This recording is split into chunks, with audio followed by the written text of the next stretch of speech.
February 22nd, 1879, a British sentry paced his post beside a shallow river crossing on the edge of Zululand.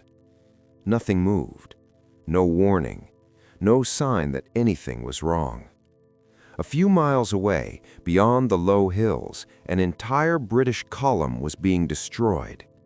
By the time the sentry turned back along the mission wall, more than 1,000 of his comrades were already dead, cut down beneath a rocky hill called Isandlwana. The force he belonged to had ceased to exist. He didn't know that. No one at the outpost did. What they could not see was already moving toward them. Across the broken ground to the east, Zulu regiments were breaking away from the battlefield, men who had not yet fought, thousands of them, advancing with purpose toward a place that was never meant to be defended. A mission station, a river crossing, a handful of soldiers. By nightfall, that quiet outpost would be surrounded. By morning, it would be remembered. That fight would go down in history as the Battle of Rorke's Drift. To understand why those men were standing watch on the edge of Zululand, we need to look beyond the outpost and at the pressures already building around it. For decades, southern Africa had been edging into Britain's strategic orbit, not through a single conquest, but through a slow, cumulative expansion that pulled more territory under imperial influence year by year. By the mid-19th century, the neighboring colony of Natal was firmly under British control. Then, in the 1860s, diamonds were discovered nearby. What had once been a remote frontier became a region of economic and strategic importance almost overnight. Directly to the north lay the kingdom of Zululand. By global standards, it was a young state, founded in 1820 by one of the most formidable military leaders the region had ever produced. Shaka Zulu had forged a centralized warrior state through discipline, innovation, and uncompromising force. Though he was long dead by the 1870s, the military system he created endured. By 1879, the Zulu throne was held by King Chetshwayo, a ruler presiding over one of the most disciplined indigenous armies Britain had yet encountered. He ruled over a population of roughly 200,000 and commanded an army that still trained, marched, and fought according to traditions refined over generations. That army was precisely the problem. To Sir Bartle Frere, Britain's High Commissioner in South Africa, Zululand represented an obstacle. As long as it remained intact, independent, and armed, it threatened Britain's vision of a compliant, federated region under imperial control. What Frere lacked was a cause for war. So he manufactured one. Minor border incidents were exaggerated.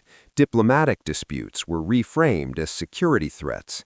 And on December 11, 1878, Frere issued an ultimatum to Chetshwayo so extreme it was designed to fail. The Zulu king was ordered to disband his army within 30 days or face invasion. Frere knew the response before the ultimatum was delivered. Plans for war were already underway. While Chetshwayo deliberated, Britain prepared to strike. Command of the invasion was given to Lieutenant General Lord Chelmsford, an experienced officer, confident in the superiority of British discipline and firepower. His plan was straightforward and dangerously confident. 3 columns would advance into Zululand, drive the Zulu army back, and converge on the royal capital at Ulundi. 1 column would cross the Tugela River in the east. Another would enter from the northwest. The largest, Chelmsford's own, would cross the Buffalo River at a small mission station called Rorke's Drift. On January 11, 1879, the invasion began. The advance met little resistance. Camps were established without incident. Supply lines extended northward. Confidence spread through the ranks. To many officers, it felt less like the opening of a war than the final act of one. 9 days later, Chelmsford's central column pitched its tents beneath a rocky hill known as Isandlwana. The camp at Isandlwana did not look like a battlefield. On the morning of January 22, 1879, Chelmsford's central column lay spread out beneath the shadow of the hill. Tents dotted the open ground, breakfast fires burned, equipment lay where it had been unpacked the night before. Ammunition boxes remained stacked and unopened. There were no trenches, no wagon laager, no serious defensive line. To the officers in command, there seemed little reason for one. The Zulu army, they believed, was somewhere to the southeast, identified, contained, and already being handled. That belief shaped every decision that followed. Reports from mounted scouts suggested Zulu movement away from the camp. To Chelmsford, it looked like an opportunity. Convinced the enemy had been located, he decided to strike first. Breaking away from his own column, Chelmsford took more than half of his infantry, along with most of his cavalry and artillery, and marched out in pursuit. What he left behind was a camp of roughly 1,500 men, spread thin across open ground and placed under the temporary command of Lieutenant Colonel Henry Polaine. The force Chelmsford chased was not the Zulu army. It was a screen. Just a few miles away, hidden in a dry riverbed and folded into the terrain, the main Zulu impi lay motionless. Nearly 20,000 warriors waited in silence, already deployed. Their commander, Nchingwayo Kamahole, intended to strike only when surprise was complete. By mid-morning, British patrols stumbled directly into them. There was no time to withdraw, no time to concentrate the camp, no time to prepare defenses. Once discovered, the Zulu army moved at once. Regiments surged out of cover and spread into their traditional formation, the horns of the buffalo, designed to pin an enemy in place while the flanks closed around it. The British extended their firing line to meet the advance, relying on discipline and firepower to hold. Martini Henry rifles tore gaps through the attacking ranks, and for a moment it appeared the line might hold. But the Zulu did not falter. They closed the distance under fire and kept advancing. Ammunition ran low. Gaps appeared along the line. On the right flank, mounted troops were forced back under growing pressure, exposing the camp itself. The encirclement tightened. Companies began to fall back unevenly, pulling toward the tents behind them. Distances widened, signals failed. What had been a single firing line became a series of isolated fights. Within minutes, the extended British line folded inward. Fighting spilled into the tents and wagons as units lost cohesion. Officers tried to rally their men. Small groups fought back to back as Zulu warriors poured into the camp from multiple directions. There would be no orderly withdrawal, no regrouping, no relief. By early afternoon, the fighting had ended. More than 1,300 British and Colonial troops lay dead beneath Isandlwana. Entire companies were destroyed where they stood. The camp ceased to exist as a fighting force. For the Zulu, it was a victory of extraordinary scale, hard-won and costly, but complete. For the British Empire, it was a shock without precedent. And its consequences were already in motion, because not all of the Zulu army remained on that field. As the last resistance collapsed, reserve regiments, men who had barely fought at all, were already peeling away from the battlefield. They turned west, toward the Buffalo River, toward a small mission station the British barely considered defensible, toward Rorke's Drift. Rorke's Drift was never intended to fight a battle. It was a mission station, 2 stone buildings, a storehouse, a hospital, and a pair of cattle enclosures set beside a shallow crossing of the Buffalo River on the border between Natal and Zululand. Its purpose was practical, not defensive. It guarded a pontoon crossing, stored supplies, kept the invasion moving, nothing more. On the morning of January 22, 1879, fewer than 500 men were stationed there.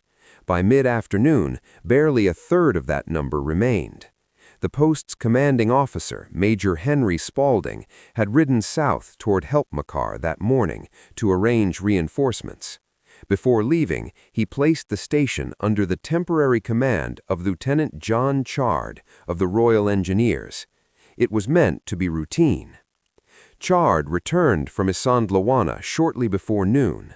On the road, he had noticed Zulu movement in the distance, enough to trouble him, but nothing that suggested immediate danger. When he raised the issue, it was dismissed. "You'll be in charge," Spaulding told him. "Of course, nothing will happen." Chard was 31 years old. He had spent more than a decade in uniform, but had never seen combat. Alongside him was Lieutenant Gonville Bromhead of the 24th Foot, whose B Company formed the core of the garrison. Most of the men under their command were young, lightly experienced, and had no reason to believe they were about to be tested. The position itself offered little reassurance. The hospital was a long, low building, its rooms opening directly onto the yard. The storehouse stood nearby, solid but exposed.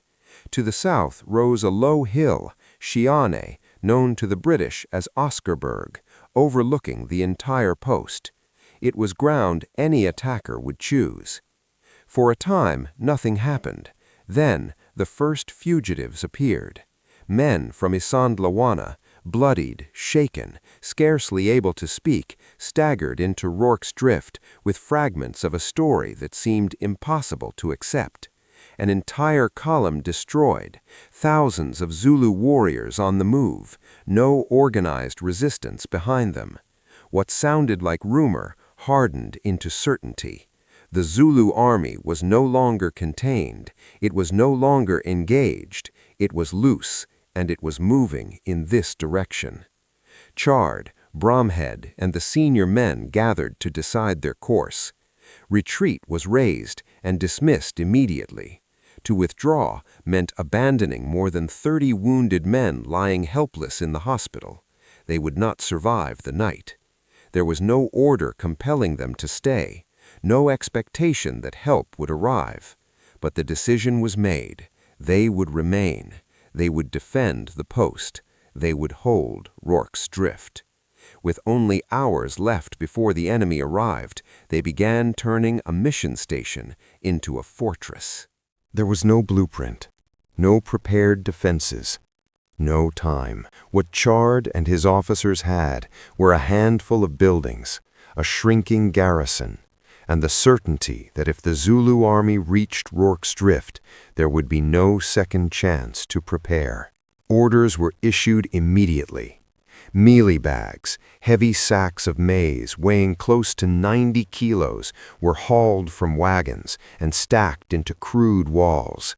Biscuit boxes were torn open, emptied and piled into makeshift breastworks. Wagons were dragged into position to block open ground and narrow the approaches. Anything that could stop a spear or slow a man was pressed into service. The defensive line began at the hospital, ran along a natural rock shelf on the northern edge of the post, turned through the inner cattle corral, and continued to the commissariat storehouse. From there, more wagons and mealie bags formed a southern wall, looping back toward the hospital. The perimeter enclosed barely 90 yards. It was not strong, it was not complete, but it was all they would have. The men worked without pause. Orders were shouted over the scrape of wood and the dull thud of sacks hitting the ground. Sweat soaked uniforms, arms burned. No one needed to ask why the pace never slowed. To the south, Chiane Hill loomed over the post. From its crest, the land fell away toward the Zulu frontier. Anyone standing on that ridge could see directly into the heart of the station. If the enemy appeared there, the fighting would begin immediately. By mid-afternoon, riders began to arrive, but not the kind anyone hoped for. Mounted men from Isandlwana came in hard and fast, faces gray with exhaustion and shock, uniforms torn and dust-caked. They brought confirmation of what the earlier fugitives had only hinted at. The camp was gone, the column destroyed, Chelmsford nowhere near. Worse still, the Zulu reserve regiments, thousands of warriors who had barely fought, had broken away from the battlefield, and Rorke's drift lay directly in their path. As the last of the defenses went up, the garrison took stock. Roughly 150 men, some sick, some wounded, many who had never been under fire at all. They would face an enemy that counted its strength in the thousands. The sun was already sliding toward the horizon, and somewhere beyond the hills, the Zulu were closing the distance. It was Private Frederick Hitch who saw them first. From his position atop the commissariat storehouse, he looked out toward Shiane Hill and froze. The ridge was no longer empty. Dark shapes were moving across it, not scattered, not fleeing, organized, advancing. Hundreds of Zulu warriors emerged from the high ground, flowing forward with deliberate speed, shields and spears catching the late afternoon light. They moved without noise, no battle cries, no warning, just motion. Within minutes, more appeared, spreading outward, filling the folds of the land, extending across the horizon. The leading elements belonged to the Indluyengwe regiment, young, fast, aggressive, pushing ahead of the main body behind them. The distance closed rapidly. 800 yards, then 6, then less. At Rorke's Treft, the men moved into position behind mealie bags and biscuit boxes, rifles loaded, bayonets fixed. No one spoke. Orders were no longer necessary. The Zulu fired first. Shots cracked from the ridge, old muskets, a few captured rifles, but most fell short, bullets snapping into the dirt or whistling overhead. The British held their fire. They waited. Only when the warriors reached the cover of the cookhouse and the shallow ditch around it did the garrison respond. A disciplined volley tore into the advancing ranks. Men fell, others kept coming. The Zulu took cover and returned fire, pinning the defenders to their positions. From the high ground, commanders watched closely, counting the red-coated figures behind the walls, measuring the strength of the defense. Then, as the sun sank lower, the rest of the army arrived. Regiments streamed in from the hills, the Utulwana, the Indluyengwe, the Udloko, thousands of warriors now massed around the station, closing the circle. The firing slackened. For a brief, terrible moment, there was silence. Both sides understood what came next. This would not be decided by bullets. It would be decided at arm's length, and when the signal came, the Zulu surged forward. The first attack struck the southern wall just after 5 o'clock. Zulu warriors surged forward in dense groups, shields raised, spears angled low, running straight into rifle fire that tore gaps through their ranks. Men fell within yards of the barricade. Others stepped over them without slowing. The mealie bags shuddered under the impact. Bayonets flashed, spears stabbed through gaps in the walls. The fight collapsed into close quarters almost at once. Along the northern line, defenders fired point-blank into figures emerging from smoke and dust. Ammunition moved hand to hand. Orders were shouted, then swallowed by the noise. For a moment, the perimeter held. Then the pressure shifted. On the right flank, Zulu numbers thickened against the defenses, probing, pressing, finding where the line was thin. Chard could see the pattern forming. There were simply too few men to cover every angle. The wall began to fail. Zulu warriors forced their way into the outer yard, first in ones and twos, then in clusters, then in numbers too large to stop. British soldiers fell back instinctively, forming small knots of resistance, fighting back to back as the space around them vanished. The hospital became the center of the fight. Shots cracked from its windows as wounded men were dragged toward safety or left behind when there was no time. Smoke curled from the thatched roof, set alight by flaming spears arcing down from the hill. Inside, the building turned lethal. Corridors filled with smoke and fire.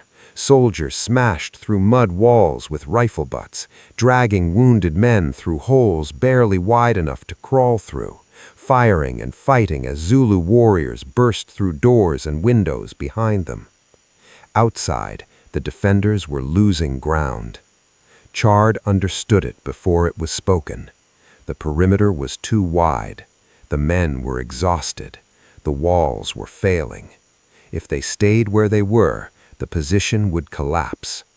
He gave the order. Fall back. A new line would be built, smaller, tighter, anchored on the storehouse. Biscuit boxes were dragged into place under fire. Men fired over their shoulders, giving ground yard by yard. Behind them, the hospital burned. Ahead of them, the final defense was taking shape. Night passed without sleep. Attacks came and went in the darkness, probing but never breaking through. Ammunition thinned. Men waited for dawn, certain it would bring the end. At first light, the defenders behind the barricade prepared for another attack. Rifles were raised, eyes fixed beyond the walls, every movement watched. They were certain it was not over. As daylight spread across the valley, figures appeared on the ridgeline to the northwest, Zulu warriors standing in formation. For a moment, the defenders believed the end had come. Ammunition was nearly gone. Many of the men could barely stand. Another assault would finish it. The two sides faced one another in silence. Minutes passed. Then, without signal or sound, the warriors began to turn away. Slowly, deliberately, they withdrew toward Zululand, carrying their wounded, gathering their dead, leaving the shattered mission station behind them.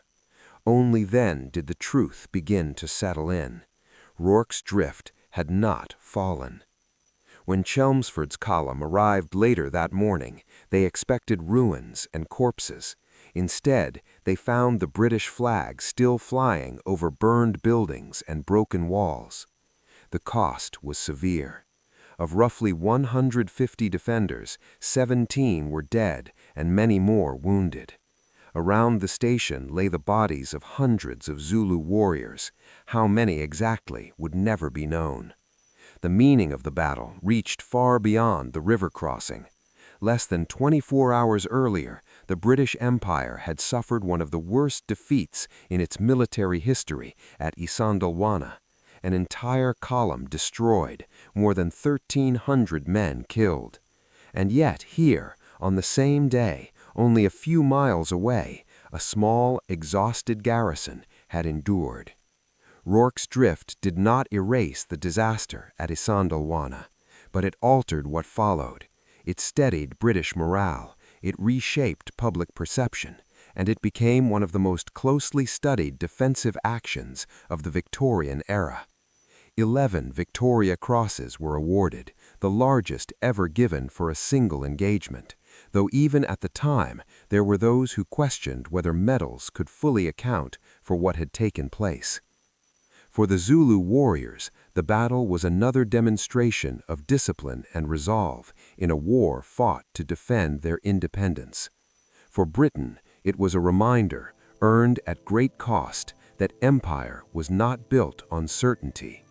Sometimes it rested on a few walls, a handful of men, and a night that refused to end.